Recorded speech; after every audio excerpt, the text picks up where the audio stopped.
ഇന്ന് ഞാൻ ചെയ്യാൻ പോകുന്നത് ഒരു സ്ക്രാപ്പ് ബുക്കാണ്. അപ്പോൾ അതിന് വേണ്ടിയിട്ട് ബ്ലാക്ക് കളറിലുള്ള ചാർട്ടാണ് എടുത്തിട്ടുള്ളത്. ഒരു ഹാർഡ് ഷേപ്പിലുള്ള ഒരു സ്ക്രാപ്പ് ബുക്കാണ് ഞാനിവിടെ ഉണ്ടാക്കാൻ പോകുന്നത്. അപ്പോൾ അതിന് വേണ്ടിയിട്ട് ഞാൻ ഒരു ഷേപ്പ് ഇങ്ങനെ കട്ട് ചെയ്തെടുത്തിട്ടുണ്ട്. ഒരു കട്ടിയുള്ള പേപ്പറിൽ ഹാർട്ടിൻ്റെ ഷേപ്പ് വരച്ചിട്ട് കട്ട് ചെയ്തെടുത്തതാണ്. എന്നിട്ട് ഈ ഒരു ചാർട്ട് പേപ്പർ ഇതുപോലെ ഇങ്ങനെ ഫോൾഡ് ചെയ്യാം. എന്നിട്ട് ഈ ഒരു ഷേപ്പ് അതിന് മുകളിൽ വെച്ചിട്ട് പെൻസിൽ വെച്ചിട്ട് അതൊന്ന് മാർക്ക് ചെയ്യുക. എന്നിട്ട് ഇതൊന്നിങ്ങനെ കട്ട് ചെയ്തെടുക്കുക. അപ്പോൾ ഓപ്പൺ ചെയ്യുമ്പോൾ അതുപോലെ ഉണ്ടാവും. ഇനി ഇതിൻ്റെ ഉള്ളിലായിട്ട് വേറെ രണ്ടെണ്ണം കൂടി വെച്ച് കൊടുക്കാനുണ്ട്. അപ്പോൾ ഇതുപോലെ ചാർട്ട് എടുത്തിട്ട് ഈ ഷേപ്പ് വെക്കുക. എന്നിട്ട് ഒരു സെൻറ്റിമീറ്റർ ഗ്യാപ്പ് വിട്ടിട്ട് വേണം നമ്മൾ മാർക്ക് ചെയ്ത് കൊടുക്കാൻ വേണ്ടിയിട്ട്. മാർക്ക് ചെയ്ത് കഴിഞ്ഞിട്ട് ഇതൊന്ന് കട്ട് ചെയ്തെടുക്കണം. അപ്പോൾ ഇത് കട്ട് ചെയ്ത് കഴിഞ്ഞാൽ ഇതാ ഇതുപോലെ ഉണ്ടാവും. ഇനി ഒരു സ്കെയിൽ വെച്ചിട്ട് ഇവിടെ അങ്ങനെ ഒന്ന് ഫോൾഡ് ചെയ്ത് കൊടുക്കാം. ഇതേപോലെ ഞാൻ അങ്ങനെ ഒരു പേജും കൂടി ഉണ്ടാക്കി വെച്ചിട്ടുണ്ട്.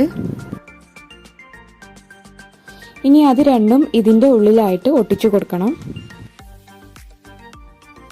ഈ ഒരു ഭാഗത്ത് കുറച്ച് ഗ്ലൂ ആക്കിയിട്ട് അവിടെ ഒട്ടിച്ചു കൊടുക്കാം. അത് സ്റ്റിക്ക് ചെയ്ത് കഴിഞ്ഞാൽ നെക്സ്റ്റ് വൺ എടുത്തിട്ട് അവിടെ സ്റ്റിക്ക് ചെയ്ത് കൊടുക്കാം. അപ്പോൾ സ്ക്രാപ്പ് ബുക്കിൻ്റെ പേജസ് ഒക്കെ റെഡി ആയിട്ടുണ്ട്. ഇനി ഞാനൊരു റെഡ് കളർ പേപ്പർ എടുത്തിട്ടുണ്ട്. റെഡ് കളർ ചാർട്ടൊക്കെ ഉണ്ടെങ്കിൽ കൂടുതൽ നന്നാവും. അതിൽ നിന്നും ഇതുപോലെ ഒരു പീസ് കട്ട് ചെയ്തെടുത്തിട്ടുണ്ട്. ഇതിൻ്റെ ലെങ്ത്തും വിഡ്ത്തും 11 സെൻറ്റിമീറ്റർ ആണ്. എന്നിട്ട് ഇതുപോലെ ഫോൾഡ് ചെയ്യാം. പിന്നെ ഇങ്ങനെ കോണാക്കിയിട്ടും ഫോൾഡ് ചെയ്ത് കൊടുക്കണം. ഇനി വീണ്ടും ഇതുപോലെ ഫോൾഡ് ചെയ്തിട്ട് ഹാർട്ടിൻ്റെ ഷേപ്പ് വരച്ചിട്ട് അതൊന്ന് കട്ട് ചെയ്തെടുക്കണം. അപ്പോൾ അത് ഓപ്പൺ ചെയ്യുമ്പം ഇതുപോലെ ഉണ്ടാവും. ഇനി ഞാൻ ഈ കാണിക്കുന്നത് പോലെ ഇതാ ഇങ്ങനെ ഫോൾഡ് ചെയ്ത് വെക്കണം. എന്നിട്ട് ഒരു ബ്ലാക്ക് കളർ ഫോം ഷീറ്റിന് ഞാൻ ഇതുപോലെ ഒരു ഷേപ്പ് കട്ട് ചെയ്തെടുത്തിട്ടുണ്ട്. കുറച്ച് ഗ്ലൂ ആക്കിയിട്ട് ഇതിൻ്റെ മുകളിൽ ഒട്ടിച്ചു കൊടുക്കാം. ഇതുപോലെ തന്നെ വേറെ 3 എണ്ണം കൂടി ഞാൻ ഉണ്ടാക്കി വെച്ചിട്ടുണ്ട്. ഇനി ഇത് ഈ ഒരു ഫസ്റ്റ് പേജിലാണ് ഞാനിവിടെ ഒട്ടിച്ചു കൊടുക്കാൻ പോകുന്നത്. ഇതുപോലെ അറേഞ്ച് ചെയ്ത് വെച്ചിട്ട് ഗ്ലൂ ആക്കിയിട്ട് അവിടെ ഒട്ടിച്ചു കൊടുത്താൽ മതി. എന്തെങ്കിലും കോഡ്സ് ഒക്കെ എഴുതാനുണ്ടെങ്കിൽ ഇതിൻ്റെ ഉള്ളിലായിട്ട് എഴുതി വെക്കാം. ഇനി ഞാൻ ഇതുപോലത്തെ കുറച്ച് ഷേപ്സ് കട്ട് ചെയ്ത് വെച്ചിട്ടുണ്ട്. ഇതിൻ്റെ ലെങ്ത്ത് വരുന്നത് 6 സെൻറ്റിമീറ്ററും വിഡ്ത്ത് 3 സെൻറ്റിമീറ്ററും ആണ്.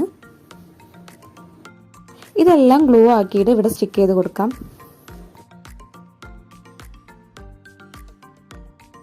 ഇനി ഇതിൻ്റെ മുകളിലായിട്ട് ഇതുപോലത്തെ ബ്ലാക്ക് കളർ ഫോം ഷീറ്റിന് കട്ട് ചെയ്തെടുത്ത ഈ സ്ക്വയർ പീസ് ഇതിൻ്റെ മുകളിൽ ഒട്ടിച്ച് കൊടുക്കാം.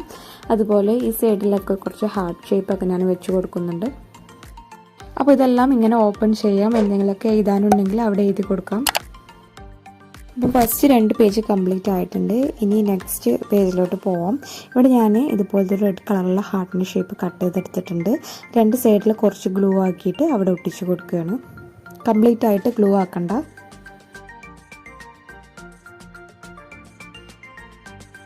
ഇനി ഇതും കൂടി അതിൻ്റെ മുകളിൽ വെച്ച് ഒട്ടിച്ച് കൊടുക്കുകയാണ്. പിന്നെ വേണ്ട ഇതുപോലത്തെ കുറച്ച് ഹാർട്ട്സിൻ്റെ ഷേപ്സും അതുപോലെ ഫോം ഷീറ്റിൽ നിന്ന് കട്ട് ചെയ്ത ഷേപ്സും പിന്നെ ഒരു റെഡ് കളർ റിബണും ഞാൻ എടുത്തിട്ടുണ്ട്. ഇനി റിബൺ ഇതിൻ്റെ ഉള്ളിൽ വരുന്ന രീതിയിൽ ഗ്ലൂ ആക്കിയിട്ട് ഇത് ഒട്ടിച്ചു കൊടുക്കാം. ഇങ്ങനെ എല്ലാ ഹാർട്ട്സിൻ്റെ ഷേപ്സും ഇതുപോലെ ചെയ്തെടുക്കണം. ഇതൊരു ചെയിന് പോലെയാണ്. അപ്പോൾ ഇതിനേക്കാളും കുറച്ചും കൂടി വലിയ ചെയിന് വേണമെന്നുണ്ടെങ്കിൽ കുറച്ചും കൂടി ഷേപ്സൊക്കെ വെച്ചിട്ട് ഇങ്ങനെ ചെയ്തെടുത്താൽ മതി. ഇനി റിബൺ ഇവിടുന്ന് കട്ട് ചെയ്ത് മാറ്റാം. എന്നിട്ട് ആ വലിയ ഹാർട്ട്സിൻ്റെ ഉള്ളിലായിട്ട് ഇത് വെച്ച് കൊടുക്കാം. പിന്നെ ഈ പേജ് കുറച്ചും കൂടി ഡെക്കറേറ്റീവ് ആവാൻ വേണ്ടിയിട്ട് ഫോം ഷീറ്റ്സിൽ നിന്ന് കട്ട് ചെയ്ത ഈ ഷേപ്സ് എല്ലാം ഇവിടെ വെച്ച് കൊടുക്കാം. ഈ നെക്സ്റ്റ് പേജിൽ ചെയ്യാൻ വേണ്ടിയിട്ട് ഇതുപോലത്തെ 2 കളറിൽ ഇതേപോലെ ഹാർട്ട്സിൻ്റെ ഷേപ്സ് കട്ട് ചെയ്തെടുത്തിട്ടുണ്ട്. പല സൈസിലായിട്ടാണ് കട്ട് ചെയ്തെടുത്തിട്ടുള്ളത്. ഇത് ഓരോന്നാം ഇതുപോലെ ഗ്ലൂ ആക്കിയിട്ട് ഇവിടെ ഒട്ടിച്ച് കൊടുക്കാം. അതിങ്ങനെ ഫോൾഡ് ചെയ്യാം. എന്നിട്ട് ഇത് ഇവിടെ സ്റ്റിക്ക് ചെയ്ത് കൊടുക്കാം. അപ്പോൾ ആദ്യം റെഡ്, പിന്നെ ബ്ലാക്ക്, പിന്നെ റെഡ്, അങ്ങനത്തെ രീതിയിലാണ് ഞാൻ ചെയ്യുന്നത്. ഇതിൻ്റെയൊക്കെ ഉള്ളിലായിട്ട് എന്തെങ്കിലും കോഡ്സൊക്കെ എഴുതി വെക്കാം.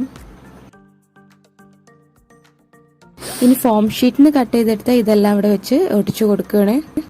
നിങ്ങളുടെ ഇഷ്ടത്തിനനുസരിച്ച് എന്ത് വേണമെങ്കിലും എങ്ങനെ വേണമെങ്കിലും ചെയ്തെടുക്കാം. അതൊക്കെ നിങ്ങളുടെ ഐഡിയക്ക് അനുസരിച്ച് ചെയ്യാം. നെക്സ്റ്റ് പേജിൽ ഞാൻ ചെയ്യാൻ പോകുന്നത് ചെറിയൊരു പോപ്പപ്പ് കാർഡാണ്. അപ്പോൾ അതിന് വേണ്ടിയിട്ട് റെഡ് കളർ പേപ്പറിൽ നിന്ന് ഇതുപോലൊരു ചെറിയൊരു പീസ് കട്ട് ചെയ്തെടുത്തിട്ടുണ്ട്. ഇതിൻ്റെ ലെങ്ത്ത് 17 സെൻറ്റിമീറ്ററും വിഡ്ത്ത് 12 സെൻറ്റിമീറ്ററും ആണ്. പിന്നെ ഒരു ബ്ലാക്ക് കളർ പേപ്പറിൽ നിന്ന് വേറൊരു പീസും കൂടി കട്ട് ചെയ്തെടുത്തിട്ടുണ്ട്.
ഇനി ജസ്റ്റ് ഒരു സ്കെയിൽ വെച്ചിട്ട് ഞാനിതൊന്ന് ഇങ്ങനെ ഫോൾഡ് ചെയ്ത് കൊടുക്കുകയാണ്.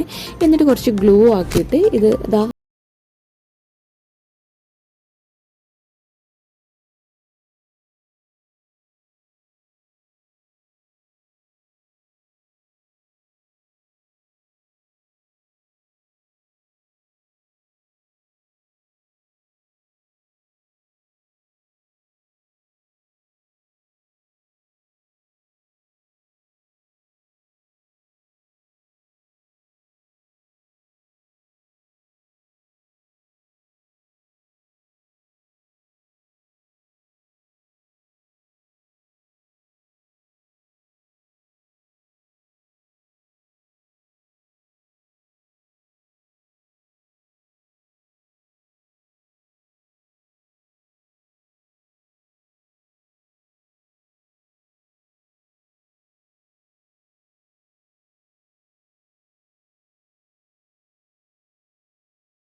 ഫ്ലവറിന് ആർക്ക് വേണമെങ്കിലും ഗിഫ്റ്റൊക്കെ ആയിട്ട് കൊടുക്കാം. സ്ക്രാപ്പ് ബുക്ക് നിങ്ങൾക്ക് എല്ലാവർക്കും ഇഷ്ടമാണെന്ന് വിചാരിക്കുന്നു. ഇഷ്ടപ്പെട്ടാൽ ലൈക്ക് ചെയ്യുക, ഷെയർ ചെയ്യുക, പിന്നെ സബ്സ്ക്രൈബ് ചെയ്യാനും മറക്കരുത്.